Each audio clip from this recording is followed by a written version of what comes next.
Hello friends, विकास Kumar class 10 में स्वागत है। तो आज हम क्लास 10 का इतिहास चैप्टर 4 भारत में राष्ट्रवाद के बारे में हम पढ़ेंगे कि भारत में राष्ट्रवाद कैसे आया और किस तरीका से हमें इसके साथ काम करना पड़ा। तो सबसे पहले हम जानेंगे कि राष्ट्रवाद क्या है ना। चैप्टर का नाम है भारत में राष्ट्रवाद। तो सबसे पहले हम जानेंगे कि राष्ट्रवाद क्या है।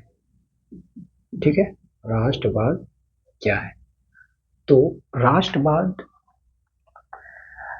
राष्ट्रवाद का शाब्दिक अर्थ होता है राष्ट्रीय चेतना का उदय।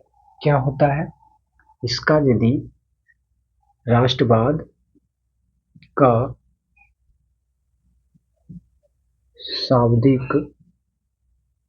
शाब्दिक अर्थ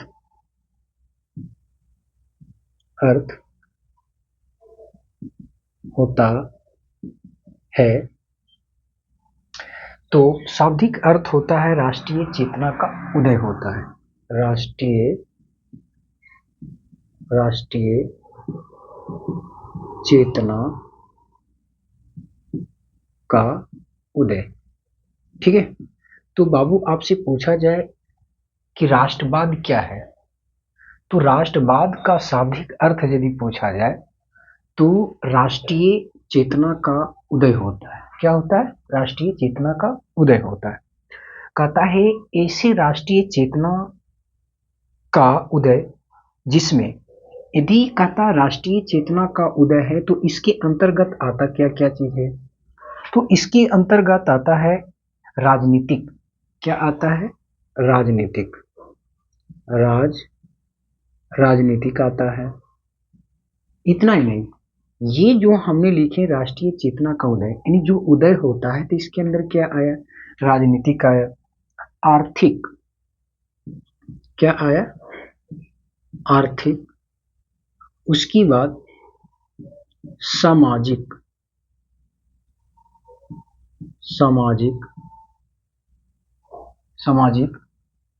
एवं सांस्कृतिक, यानी लास्ट है सांस्कृतिक।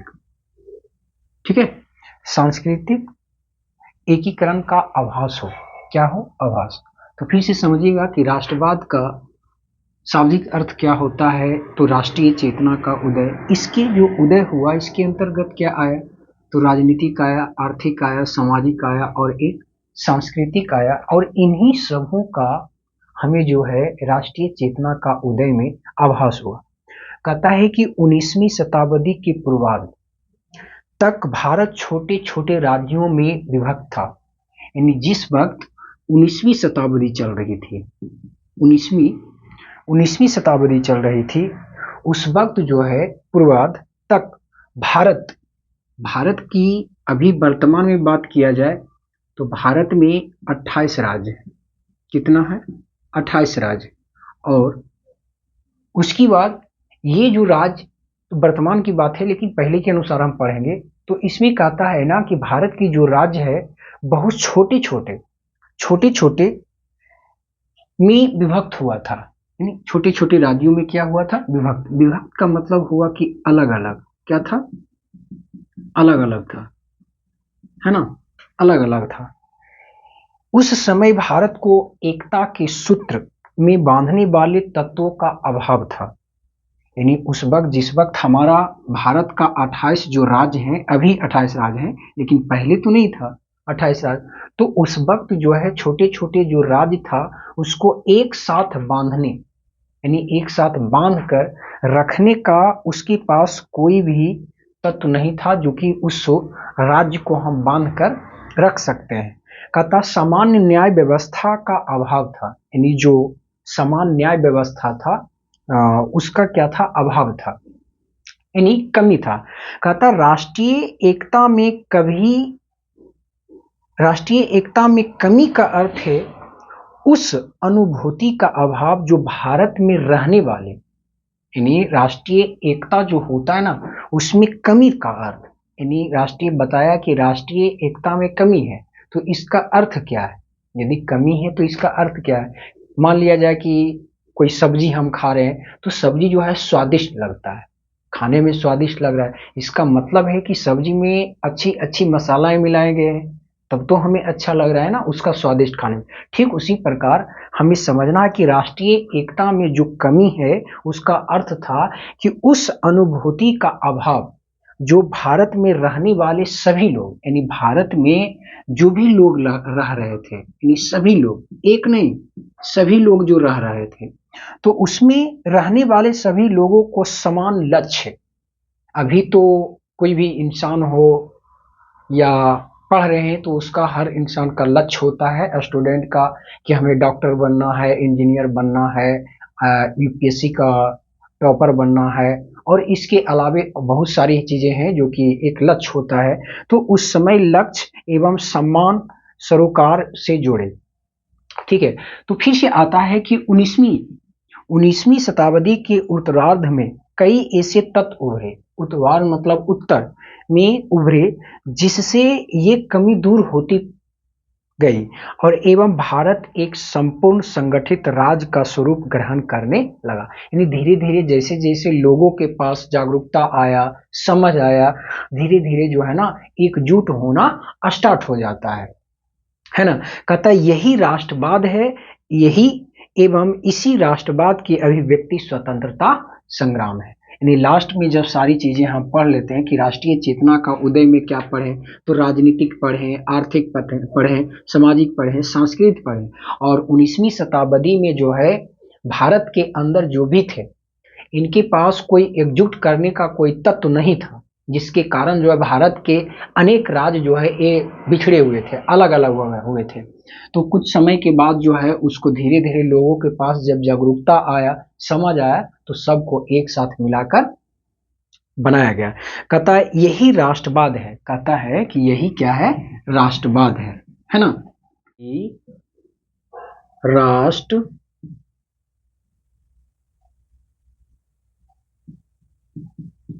राष्ट्रवाद है, यही राष्ट्रवाद है एवं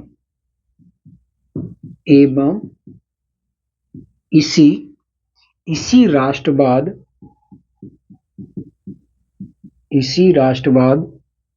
की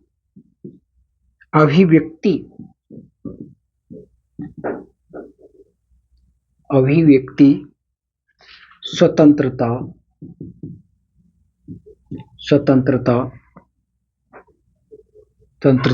संग्राम है। क्या है? संग्राम है। ठीक है, यानी इन सारी चीजों के बाद लास्ट में हम एक निचोड़ निकालें कि यही राष्ट्रवाद है, यानी राष्ट्रवाद जो है कहता है यही राष्ट्रवाद है एवं इसी राष्ट्रवाद की अभिव्यक्ति स्वतंत्रता संग्राम है। नेक्स्ट कहता है कि 19वीं शताब्दी में राष्ट्रीय चेतना का उदय मुख्य रूप से अंग्रेजी शासन व्यवस्था का परिणाम था। यानी जो हमारे 19वीं शताब्दी में राष्ट्रीय चेतना का जो उदय था मुख्य रूप से अंग्रेजी शासन व्यवस्था का परिणाम था। ब्रिटिश यानी अंग्रेज, ब्रिटिश शासन ने जो परिवर्तन राजनीतिक, आर्थिक और सामाजिक क्षेत्र में किए थे उसके परिणाम स्वरूप, यानी उसके फलस्वरूप, जैसे बाबू हम एक छोटी सी बात से समझाना चाहते हैं।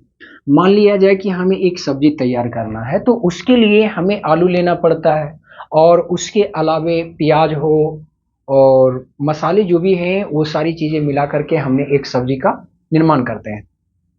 तो कहता है इन सभी चीजों से, सामाजिक हो गया, आर्थिक हो गया और राजनीतिक हो गया, क्षेत्र में किए गए थे, उसकी परिणाम स्वरूप, यानी उसके अनुसार, उसके परिणाम स्वरूप भारतीय जनता के सभी वर्गों का शोषण हुआ था, जिससे जनता के बीच असंतोष की भावना, संतोष नहीं, असंतोष की भावना ने एक व्यापक रूप लिया। दूसरी तरफ अंग्रेजों ने ढाक और तार व्यवस्था, रेल, छापेखाने, समरूप प्रशासनिक व्यवस्था आदि का विकास किया। यद्यपि इनका विकास एक सुचारू प्रशासन चलने की दृष्टि से किया गया था, यानी ऐसा इसलिए किया गया था कि रेल हो, छापे खाने हो, समरूप प्रशासनिक व्यवस्था हो, इसलिए किया गया क्योंकि इनका विकास जो हो, यानी इसके अंदर, भारत के अंदर जो भी विकास हो, उस वो जो है प्रशासन सुचारू, यानी सुचारू प्रशासन चलने की दृष्टि से किया गया था कि ऐसा होनी चाहिए। तथापि इन सभी ने राष्ट्रीय चेतना के उदय में महत्वपूर्ण भूमिका निभाया है। ठीक है, तो अब हम आगे जानेंगे कि राष्ट्रवाद के उदय के कारण क्या था। आपसे पूछा जा सकता है कि राष्ट्रवाद यदि है तो इसका कारण क्या है ना। राष्ट्रवाद के उदय के कारण क्या है भाई, कि राष्ट्रवाद का उदय का कारण क्या है। तो पहला कारण आता है बाबू राजनीतिक कारण। राजनीतिक कारण है ना, पहला नंबर आता है राजनीतिक कारण, कि राजनीतिक कारण राष्ट्रवाद में क्या भूमिका निभाया, क्या कारण रहा इसका। तो कहता है कि राष्ट्रवाद में, भारत में राष्ट्रवाद का उदय विविध शक्तियों और कारणों के सहयोग का परिणाम था। संयोग शब्द यहाँ पे आता है, संयोग। संयोग का मतलब होता है जोड़, यानी योग, है ना, का परिणाम था, जिसे निम्नलिखित वर्गों में बांटकर जो है अध्ययन प्राप्त किया जा सकता है। तो पहला हमने क्या है बाबू, राजनीतिक कारण। तो आइए हम जानते हैं कि राजनीतिक कारण में क्या क्या है। कहता भारत में राष्ट्रीय चेतना जागृत करने में विभिन्न कारणों का योगदान रहा, यानी राष्ट्रीय चेतना का जो जागृत है करने में विभिन्न कारणों का योगदान रहा, परंतु सभी किसी न किसी रूप में ब्रिटिश सरकार की प्रशासनिक नीतियों से संबंध थे। यानी एक दूसरे से सब जो है जुड़ा हुआ था। प्रशासनिक यानी ब्रिटिश सरकार की जो प्रशासनिक था, उससे हर एक आदमी हो, सब है ना, हर एक नेता, छोटे छोटे नेते, बड़े बड़े नेते और मजदूर लोग, सब जो है एक दूसरे से क्या था, प्रशासनिक नीतियों से संबंधित थे। ब्रिटिश शासक साम्राज्यवादी नीति के पोषक थे।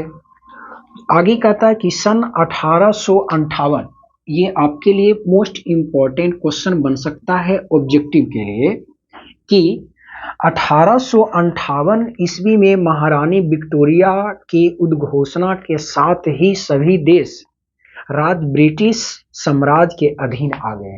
यानी हमारे जो है 1858 में महारानी विक्टोरिया के उद्घोषणा के साथ ही हमारे सभी देश, यानी हमारे देश में जितने भी राज्य हैं वो सब जो है ब्रिटिश साम्राज्य के अधीन में आ गया।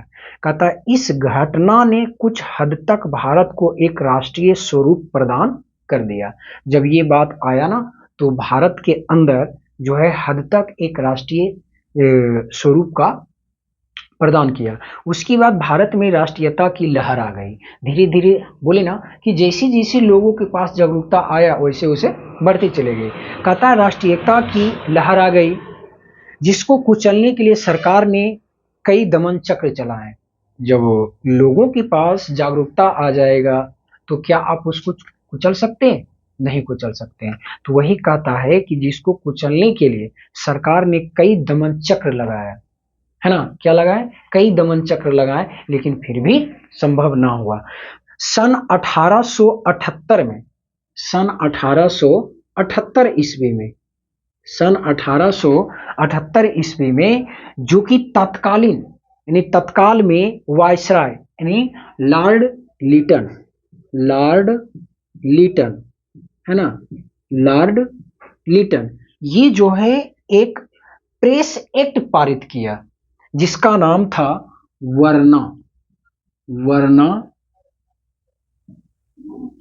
क्यूलर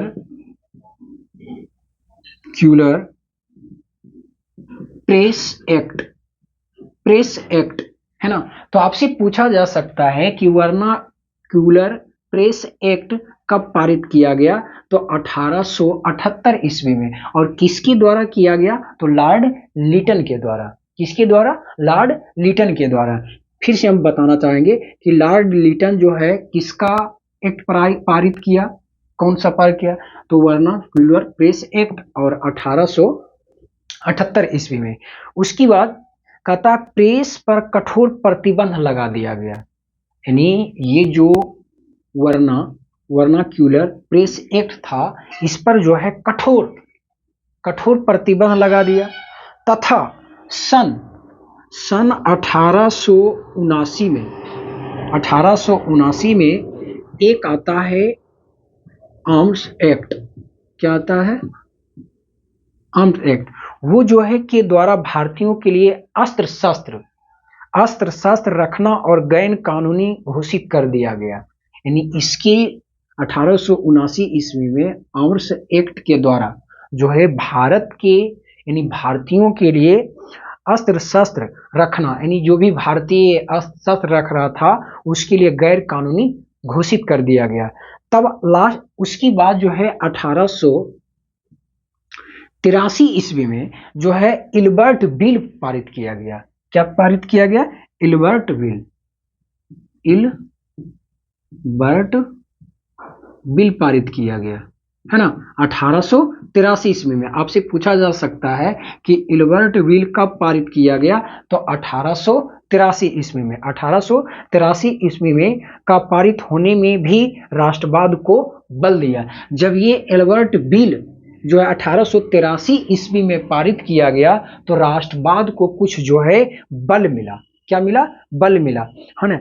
इस बिल का उद्देश्य, है ना, एल्बर्ट बिल जो थे, इस बिल का उद्देश्य भारतीय और यूरोप व्यक्तियों के फौजदारी मुकदमों की सुनवाई सामान्य न्यायालय में करना था और उसे विशेषाधिकार को समाप्त करना था जो यूरोप में के निवासियों को अभी तक प्राप्त था और जिसके अंतर्गत उनके मुकदमे सिर्फ यूरोपीय जजों ही सुन सकते थे। यानी जो भी था यूरोप के व्यक्तियों की फौजदारी मुकदमों जो मुकदमा उस पे था वो उन्हीं यूरोप के जज ही सुन सकता है ना, दूसरा कोई नहीं। कहता यूरोपीय जनता ने इसका विरोध कर दिया और यूरोपीय जो जनता था इसका विरोध कर दिया। विरोध जब करता है, विरोध किया और सरकार को इस बिल को वापस लेना पड़ गया। यानी जो बिल आया 1883 इल्बर्ट बिल, तो इस बिल को क्या करना पड़ा ना, सरकार को वापस लेना पड़ा क्योंकि यूरोपीय जनता जो है इससे क्या था, नाखुश था, यानी उसका विरोध कर दिया, है ना। तब आगे चल कर के जो है बाबू 1899 ईस्वी में कलकत्ता कॉरपोरेशन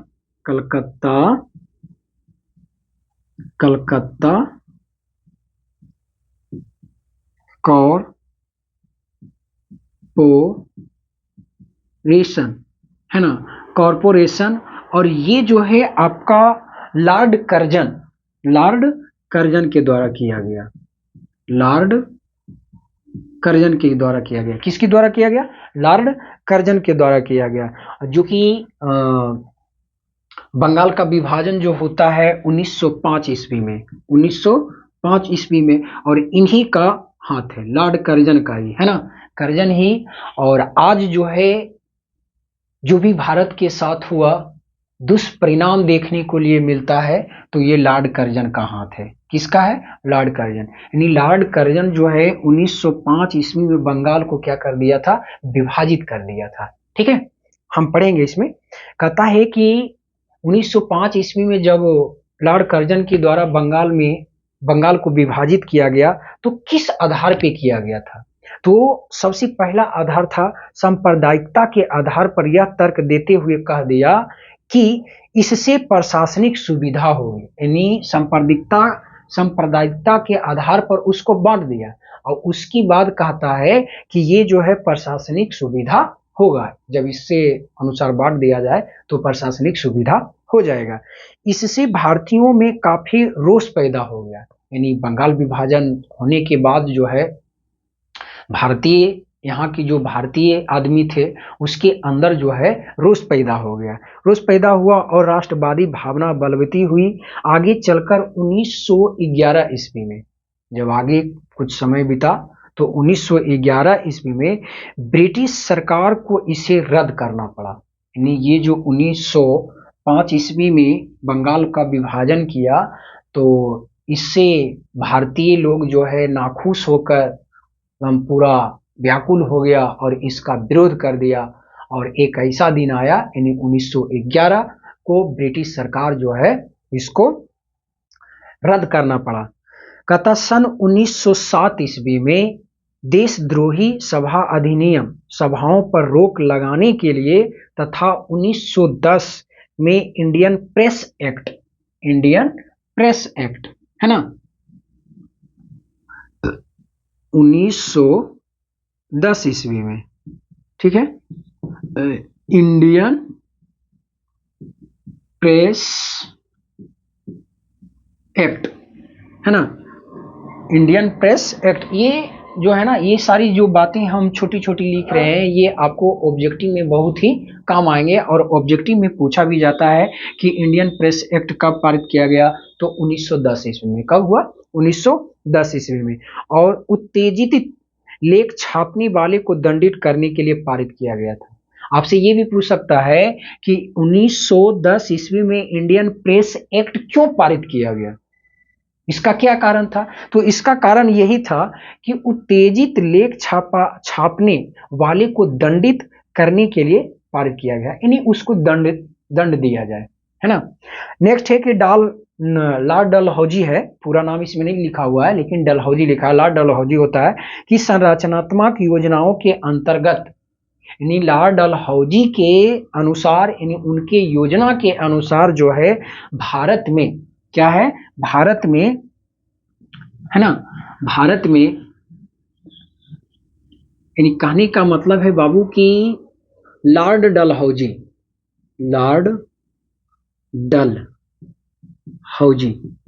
है ना, लॉर्ड डलहौजी के द्वारा भारत में क्या है, भारत में जो है क्या क्या आया, तो इसके द्वारा रेलवे है ना, क्या है, रेलवे। तो भारत में सबसे पहले रेलवे लाइन 1853 ईस्वी में आया था, है ना। कब आया था? 1853 में। तो नेक्स्ट कहता है कि टेलीग्राम लाइन एवं व्यवस्थित परिवहन व्यवस्था की शुरुआत हुई। इन सबके द्वारा संपूर्ण भारत के क्षेत्रों के बीच की दूरियां घटने लगी, स्थानांतरिता समाप्त हुई, एक केंद्र से दूसरे से जुड़ा। यानी कहने का मतलब है कि जब ये सारी चीजें आ गया ना, रेलवे आया, उसके बाद टेलीग्राफ आया, क्या आया, टेलीग्राफ लाए, कौन, तो लॉर्ड डलहौजी। उसके बाद टेलीग्राफ लाइन, क्या है, लाइन लाए। उसके बाद क्या लाए, एवं व्यवस्थित परिवहन, यानी परिवहन सीधे शॉर्ट में लिख देना चाहेंगे, परिवहन। ये सारी चीज लाया ना, तो एक दूसरे से कनेक्ट करने का एक रास्ता बन गया, है ना, एक दूसरे से। तो कैसे हुआ कि एक केंद्र से दूसरे केंद्र से जुड़ा, एक राज्य दूसरे राज्य से जुड़ा, और राष्ट्रवाद के विकास में क्या हुआ, सहायक बन जाता है। यानी ये जो है राष्ट्रवाद, जैसे अभी क्या है, घर बैठे हम जो है किसी से बात कर लेते हैं, पापा हो, मम्मी हो, भाई हो, बहन हो, मौसी, किसी से भी बात कर लेते हैं मोबाइल के सहारे से। ठीक उसी प्रकार उस वक्त जो है एक दूसरे से कनेक्ट हो जाता है। कहता भारत में अंग्रेजी शिक्षा नीति ने राष्ट्रवाद के उदय में महत्वपूर्ण भूमिका निभाई। यानी भारत में जो अंग्रेजी शिक्षा था, यानी अंग्रेजों के द्वारा जो शिक्षा दिया गया, उसकी राष्ट्रवाद के उदय में महत्वपूर्ण भूमिका निभाई। इससे प्रजातंत्र एवं आधुनिक प्रगति की जानकारी मिली। मानवतावाद, व्यक्तिवाद, यूरोपीय पूर्ण जागरण, फ्रांस की राजक्रांति एवं अमेरिकी स्वतंत्रता संग्राम की जानकारी मिली। लॉर्ड मॉन्टेस्क्यू एवं रूसो के विचार से भारतीय प्रभावित हुआ। और दो व्यक्ति आता है जिसका नाम है लॉर्ड मॉन्टेस्क्यू एवं रूसो, और इन दोनों का विचार से जो है भारतीय जो है प्रभावित हो गए। अब वे अपने उत्तरदायित्व एवं नवीन कानून से अवगत होकर अधिकार की बात करने लगे। कौन? ये दोनों, ठीक है। तो इस तरीका से हमने राजनीतिक कारण जो है पूर्ण रूप से हमने पढ़े। जानेंगे कि आर्थिक कारण क्या था। यदि राष्ट्रवाद का जो उदय हुआ तो पहला कारण था कि राजनीतिक कारण, और दूसरा आपका है आर्थिक कारण तो इसका नेक्स्ट वीडियो में हम पढ़ेंगे। Okay, bye bye, thank you.